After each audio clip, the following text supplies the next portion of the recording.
Welcome to the Bookies Plus weekly betting show where you'll get free NFL picks week 6 from 3 of our gambling experts. Now, make sure you check out the show each week throughout the season. Also, you can find Bookies Plus free picks at bookies.com/picks from all of our gambling experts, and not just NFL picks. We've got you covered for just about any different sport that you want to wager on. Again, every Wednesday, catch us here. This week, we'll have picks from Adam, the ATM Thompson.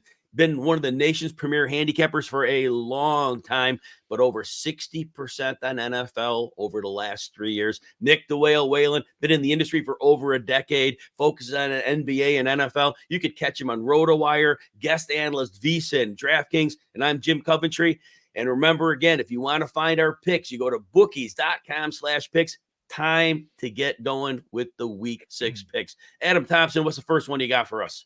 Well, first off, I'll remark that our colleague Bill Speros is not here. He's actually at a convention, sports betting convention in Vegas right now, and probably spending his winnings after going 3-0 on this very show this time last week.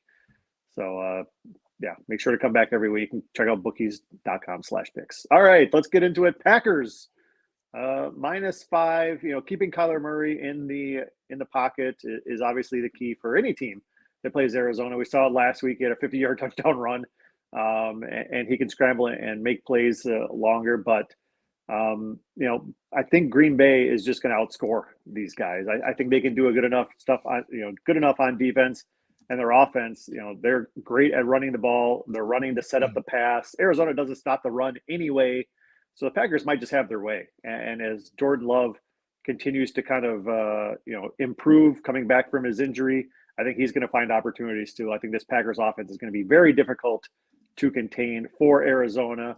And, all 3 of Arizona's losses have been by 6 points or more. All of the Packers wins have been by 5 points or more. So this kind of hits both those trends. So Packers -5 is about where it is now. And that's a fair number. I'll take that. Yeah, Green Bay -5, solid number there. Nick, you and I both like the Bears. So why don't you kick us off here?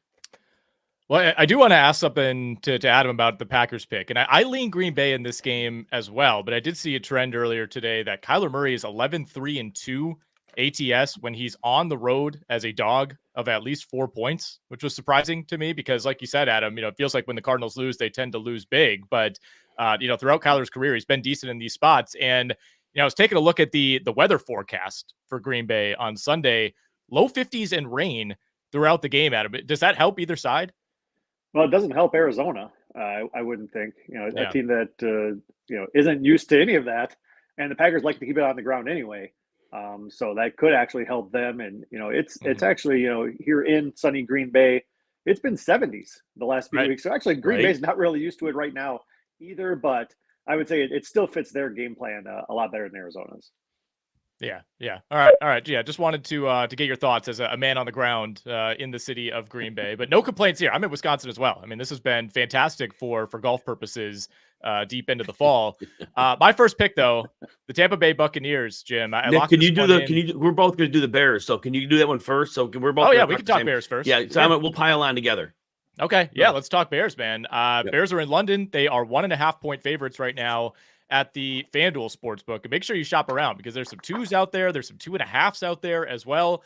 But I'm taking the Bears, and I want as short of a spread as I could get, of course. So I'll take them at -1.5. This is a fade spot for the Jacksonville Jaguars. I know favorites are 35-10-1 straight up in international games. That helps us with Chicago. They're 31-15 against the spread. Now, rookie quarterbacks in international games are 0-5 straight up. So that is a bit of a concern. But I do like what I've seen from Caleb Williams over these last couple of weeks. And the common denominator in each of these last 2 wins for the Chicago Bears has been they've been able to run the ball. And they've gone up against 2 soft defenses in the Rams and the Carolina Panthers. I think the Jags are just as bad. They're actually a reasonable run defense. That's kind of all they have going for them on the defensive side. But this might be the single worst secondary in the NFL. They're down their best linebacker still in Foye Oluokun. They're still down Tyson Campbell this week as well. I mean, we saw the Jags build multiple 2-score leads against Indy and blow those leads in rapid fashion. Are the Bears going to be able to matriculate the ball downfield with the big plays at the same level that Joe Flacco was? Maybe not, but Caleb Williams leads the NFL in 20-plus yard pass attempts this season. Now, he's been very inefficient on those, but I think against this Jag secondary, you want to keep taking those shots because this is such a bad secondary. So, Jacksonville showed some signs last week. The offense seems to be moving in the right direction. Trevor Lawrence played arguably the best game of his career, but that was against the Colts defense. You're going up against one of the best defenses now in the NFL.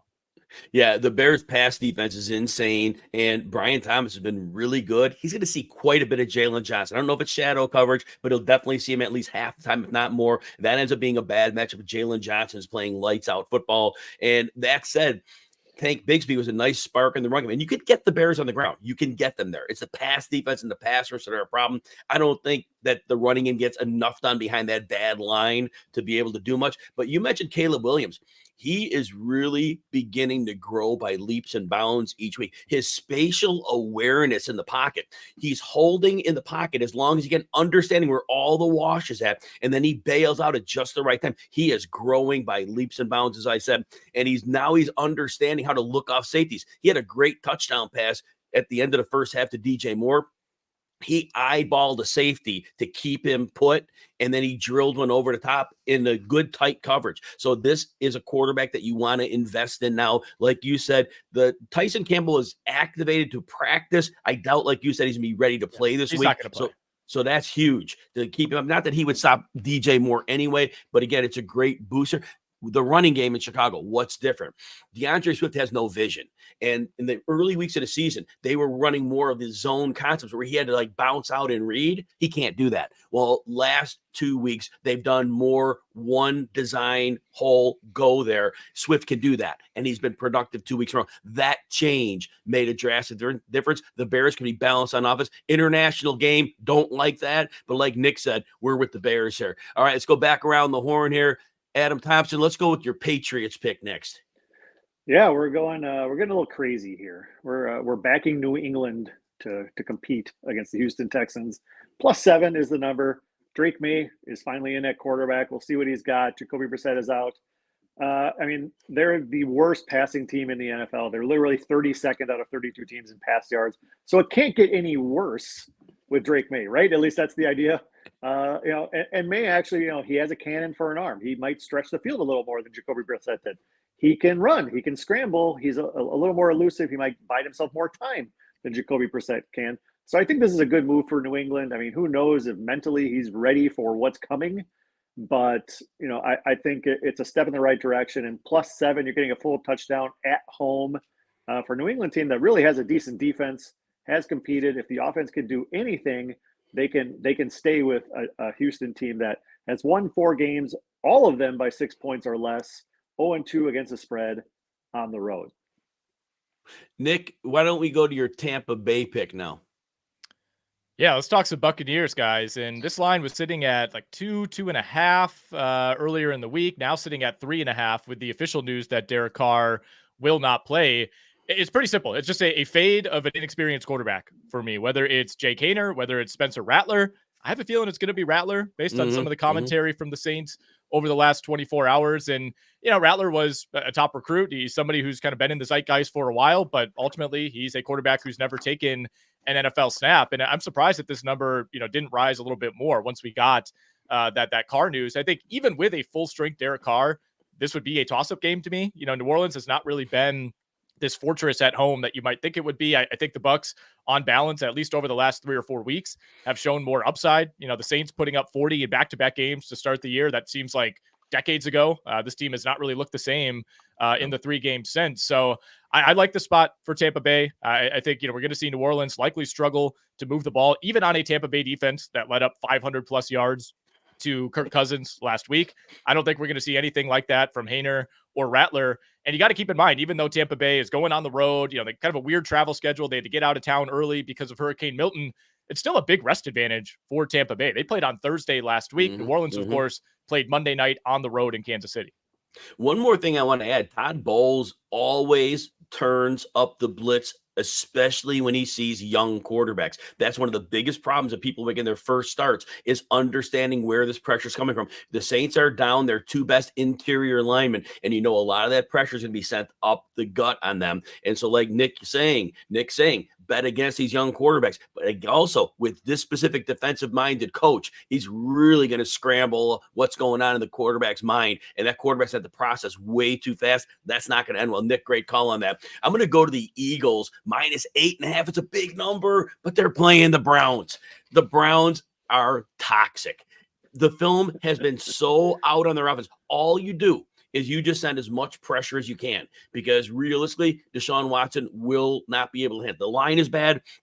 Watson is frenetic when he plays. And so and we see this Eagles team coming off a bye. So they certainly had time to look at the film for a non-conference opponent and realizing, oh, this is all we have to do. This is not a great pressure team from the Eagles, but they can send pressure. And that's about all they need to do. And so I think that's the one side. The other side is the offense is getting healthy. We should get A.J. Brown back. We should get Devontae Smith back. Right tackle Lane Johnson should be back. Huge deal. But here's the thing. We know that the Cleveland Browns want to bring pressure with their front, and they can. But this is a very good offensive line, and they can run the ball. That's the thing. They're going to set it up with Saquon Barkley, and they should have a big advantage there. And then play action should really help unlock, because those three corners in Cleveland are good, but they're not A.J. Brown and Devontae Smith good. And so I think this is an Eagles blowout here. Back around the horn, both Adam and Nick like the Detroit Lions. Adam, kick us off. All right, let's do it. Yeah, Lions on the road, -3. Dallas got by Pittsburgh, really outgained them pretty dramatically. But I think that was a lot to do with just Justin Fields and Mike Tomlin failing to take advantage of opportunities out there. Dallas can't stop the run, and they can't run the ball either. And I think that one-dimensional attack is really not going to work against a Detroit team here. The Lions have epic advantages across the lines, especially. And, their pass defense has been a little suspect. It's been attackable, but I think they can put more resources into it this time because Dallas can't run the ball. So, it's faced similar kind of one-dimensional pass-only teams in Seattle and in LA Rams, and won both. And I think they can win here again. So, Dallas, a nice step in the right direction. I think Pittsburgh has something to do with it. And I think Detroit will be a much tougher matchup for these guys. Nick, could go and pile on this game a little bit more. Yeah, I echo everything Adam said. I think the Lions are rightful, reasonable favorites on the road here. And, you look at the two games I think this season where Dallas has played a decent offense. One of these offenses is very good. The other one is, closer to league average at this point. But they got blown out at home by the Saints, and, then got kind of blown out by the Ravens. Final score was not a blowout, but that was a game that felt like it was over early in the third quarter. Gave up over 450 yards of offense to Baltimore, gave up well over 400 yards of offense to the Saints. Even that Giants game in week 4, yeah, Dallas won, but didn't really feel like they won. I mean, they got outgained by the Giants. They were really having trouble getting off the field. And, I think they just benefited from facing a really limited Pittsburgh Steelers offense this past week. So I think Detroit with the rest advantage coming out of the bye. Yeah, you got to go on the road, but still an advantage. Dallas did play on the road in primetime on Sunday night. Jared Goff 6-1 against the spread as a road favorite as a member of the Detroit Lions, 19-11-2 on extended rest. Goff has covered 7 straight games when he's on extended rest. Lions games, by the way, 11-5 to the under when the total is at least 50. So something to think about there. And one more Jared Goff stat, guys, 38-18 against the number indoors, home or away, over the last 4 seasons. So yeah, I think this is a kind of a reminder game for the Detroit Lions. We saw that offense, really ramp up. It finally looked like the Lions offense before the bye against Seattle. That was without Frank Ragnow, who has been practicing, by the way. They could get him back this week, but either way, I think they proved that they don't necessarily need him to be that, just crushing two-dimensional team. I think they're the most balanced offense in football. And I think without Micah Parsons, without DeMarcus Lawrence, this is going to be a tall task for the Cowboys. And remember this, and I don't know if you can find odds on this, but I think Dan Skipper is going to score a touchdown in this game. They're going to report him eligible. They're going to throw him a touchdown. Remember the drama last year on that Saturday night game when Detroit kind of got one taken away from them. So there's that little tidbit as well. All right, my last pick is the Baltimore Ravens, -6 against the upstart Washington Commanders. All right, the Commanders, they won their games against the Giants, the Bengals, the Cardinals, and the Browns. They're 4-1. All the credit in the world to the Commanders. but none of those teams are going to the playoffs. The Bengals 1-4, whatever. I don't think they're going to the playoffs. The one game they played of a team that may have made the playoffs is Tampa Bay. It was week 1, but they got blown out in that game. Well, this is a huge step up in class for the Commanders. First of all, Terry McLaurin has been open without a real safety over the top in the last 3 games, and he's cashed in. Baltimore's not going to do that. There will be a safety over the top because they realize he's the only guy that can beat him downfield. And then in terms of the run, we have seen a very good rushing attack by the Commanders. The Ravens are one of the elite run defenses in the league. I don't think that run game is going to get much traction against that. You take those 2 things away, and I think Jaden Daniels is going to be in bad down and distance situations, which he hasn't been a lot. He's not going to have his wide open receiver downfield 30, 40 yards. That's going to be a problem. And then when Baltimore has the ball, the Commanders, again, their defenses look good enough, but who have they played? And that said, I think the Ravens come in, Derrick Henry and Lamar Jackson run it down their throats. And if Washington tries to adjust, then they just throw and attack those corners. Anyway, this is one of those Ravens against the NFC where they win like 41-6. I just see an absolute blowout. Before we recap our picks, any final thoughts? Adam Thompson, anything for us today? Well, it'll be interesting to see what the Jets look like without their coach. My guess is good. I think it's going to be the smelling salts of the season that this team really needed. I think Aaron Rodgers can basically just call his own plays now and doesn't have to go back to silence and talk to anybody if he doesn't want to. And the defense is good too against the Bills team that, week 1, week 2, week 3, they scored 30 plus every week. Week 4 and week 5, they scored 30 points combined. So semi-exposed. I like the Jets actually, but I'm going to be watching that game. I think that's going to be a true indicator for both sides on what the second half of the season may look like. And before we get to Nick, since we're on that game, I want to see Josh Allen against that defense. And I know Salah's gone, but that defense is a very good defense. And we have seen Josh Allen in the last 2 games. He has been bad. 9 for 30 last week.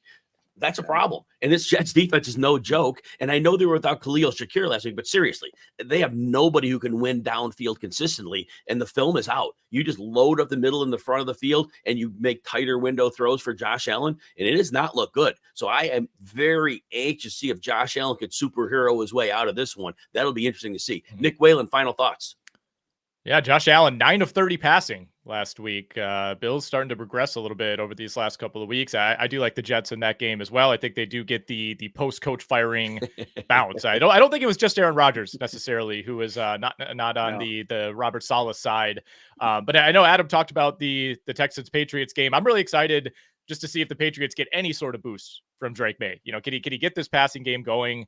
I think considering just how limited this passing game has been, the Patriots have been pretty competitive, even in some of the games where they've technically gotten blown out. They haven't really looked all that incompetent, really, save for that Jets game in week 3. And, I think there's significantly more upside in this offense with Drake May. And I think Houston's been a little bit overrated. They're number 3 in the NFL in luck factor so far. I think they're very lucky to be sitting at 4-1.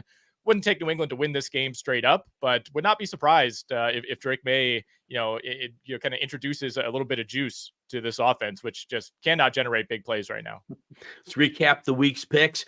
Adam and Nick both have the Lions -3. I should have put them on my list as well. That looks like a beautiful pick for the week. Adam also has the Packers -5 and the Patriots +7. Nick, in addition to that Lions pick, is taking the Bucks minus the points. And Nick and I agree on the Bears minus the points. I also have the Ravens -6 and the Eagles -8.5. This has been the Bookies Plus weekly gambling show. Be sure to bookmark the bookies.com/pick site so you can check out all of our free picks for both NFL and other sports.